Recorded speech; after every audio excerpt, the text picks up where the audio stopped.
নমস্কার বন্ধুরা, mix fusion সোমার পাকশালায় আপনাদের সবাইকে স্বাগত। আজকে আমি আপনাদের সাথে শেয়ার করব ভেজিটেবল পরোটা রেসিপি।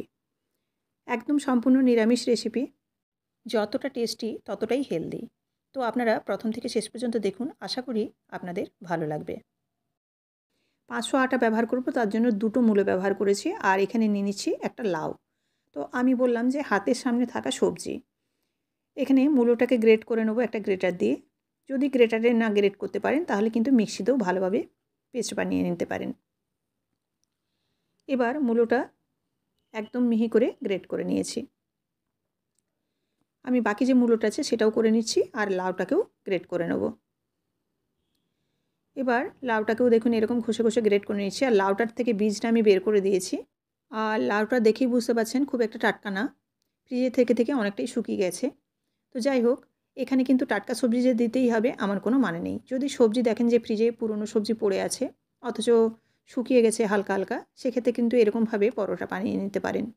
মূলো আর লাউটাকে গ্রেট করে নিলাম, আর এদিকে একটা বড় পাত্রের মধ্যে আমি নিয়ে নিয়েছি 500 আটা। সঙ্গে দিয়ে দিলাম পরিমাণ মতো লবণ, আর খুব সামান্য চিনি দিয়েছি। আমি এখানে চিনি 2 চামচের মতো ব্যবহার করেছি, যেহেতু সবজিগুলো থাকবে। সঙ্গে দিয়ে দিলাম 2 চামচ তেল। কসুরি মেথিটা দিলে খুব ভালো একটা ফ্লেভার আসবে। সঙ্গে দিয়ে দিলাম চিলি ফ্লেক্স। এটা পুরোপুরি অপশনাল, যদি হালকা একটা ঝাল ভাব থাকবে, বাচ্চারাও খেতে পারবে। এখানে সেরকমভাবে আমি বেশি পরিমাণে দিইনি, তো আপনারা চাইলে এটা স্কিপও করে যেতে পারেন। এবার দেখুন খুব ভালোভাবে ময়ান দিয়ে দিতে হবে। ভালোভাবে হাত দিয়ে এরকম মেখে নিচ্ছি সমস্ত মশলাগুলোকে। তারপর এই যে আমি লাউ আর মূলোটাকে গ্রেট করে রেখেছিলাম, সেই লাউ এবং মূলোটাকে দিয়ে দিলাম জলসহ। এখানে আপনারা এই সবজির পরিমাণগুলো আরও বাড়াতে পারেন, তবে যতটা আটা নেবেন সেইভাবে কিন্তু সবজিগুলো দেবেন। আমি এখানে সবজিগুলো দেওয়ার পরে খুব সামান্যই জল লেগেছে। এখানে দিয়ে দিলাম পালং শাক আর ধনেপাতা কুচি। আমি এখানে 4টে সবজি ব্যবহার করেছি: লাউ, মূলো, পালং শাক আর ধনেপাতা কুচি। এই 4টে সবজি আমার হাতের কাছে ছিল। তো আপনারা আপনাদের হাতের সামনে যে সবজি পাবেন সেরকমভাবে এরকম ছোটো ছোটো কুচিয়ে বা গ্রেট করে দিতে পারেন।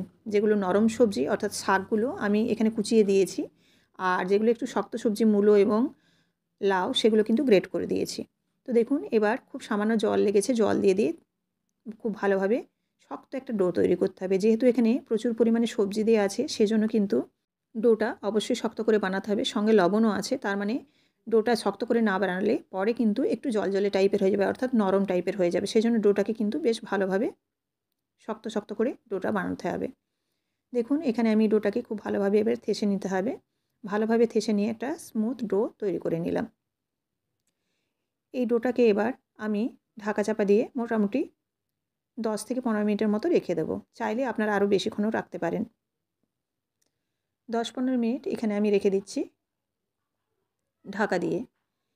10 মিনিট পর দেখুন এবার অনেকটাই কিন্তু নরম হয়ে গেছে। সবজি এবং যেহেতু লবণ মেশানো আছে সেজন্য কিন্তু জল ছেড়েছে, আর এই কারণেই একটু নরম হয়ে গেছে। এখানে আপনারা অবশ্যই চাইলে একটু আটা দিয়ে আবারও থেসে নিতে পারেন। আমি শুকনো আটা দিয়ে আর একটু থেসে নিয়েছি। এবার আমি রুটির আকারে লেচি কেটে নিচ্ছি।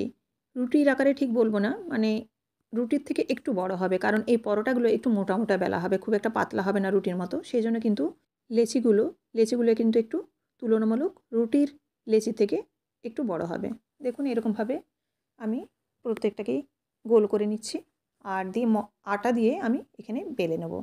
আমি যেহেতু একটা হেলদি একটা রুটি বানাচ্ছি সেজন্য আটা ব্যবহার করেছি। চাইলে কিন্তু এখানে আপনারা ময়দাও ব্যবহার করতে পারেন, কিংবা আটা ময়দা মিশিয়েও ডোটা বানাতে পারেন।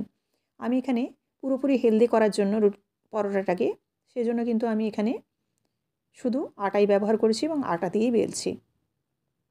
এবার দেখুন এটাকে একটু মোটা করে বেলবো, রুটির থেকে একটু মোটা হবে। রুটি যেমন খুব ফাইন এবং পাতলা হয়, এখানে তার তুলনায় একটু মোটা হবে। এবার আমি এদিকে তাও চাপিয়ে দিয়েছি। তাওয়ার মধ্যে এবার দিয়ে দিচ্ছি। দিয়ে আমি এখানে প্রথমে উল্টে পাল্টে একটু সেঁকে নেবো যাতে রুটিটা শক্ত হয়ে যায়। এবার এখানে আমি ঘি দিয়ে দিচ্ছি। ঘি দিয়ে লাল করে ভেজে নেব। চাইলে আপনারা বাটারও ব্যবহার করতে পারেন, কিংবা আপনারা এখানে সাদা তেলও ব্যবহার করতে পারেন, কিংবা ঘি সাদা তেল মিশ্রণেও এই পরোটা বানাতে পারেন। ঘি দিলে একটু ভালো ফ্লেভার আসে ঘি এবং বাটারে, সেই জন্য আমি এখানে ঘি ব্যবহার করলাম।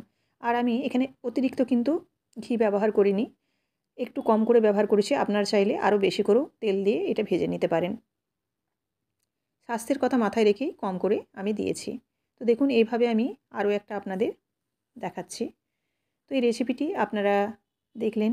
রেসিপিটি যদি ভালো লেগে থাকে অবশ্যই লাইক, কমেন্ট এবং শেয়ার করবেন। আর এরকমই প্রত্যেক দিন নানা ধরনের রেসিপি দেখার জন্য অবশ্যই চ্যানেলটিকে সাবস্ক্রাইব করে বেল বাটনটি প্রেস করে দেবেন, যাতে আমার রান্নার সমস্ত নোটিফিকেশান আপনাদের কাছে সবার আগে পৌঁছে যায়। ফেসবুক থেকে দেখে থাকলে অবশ্যই পেজটিকে ফলো করে দেওয়ার অনুরোধ রইল। তো দেখুন এইভাবে উল্টে পাল্টে আমি আরও একটা বানিয়ে নিচ্ছি।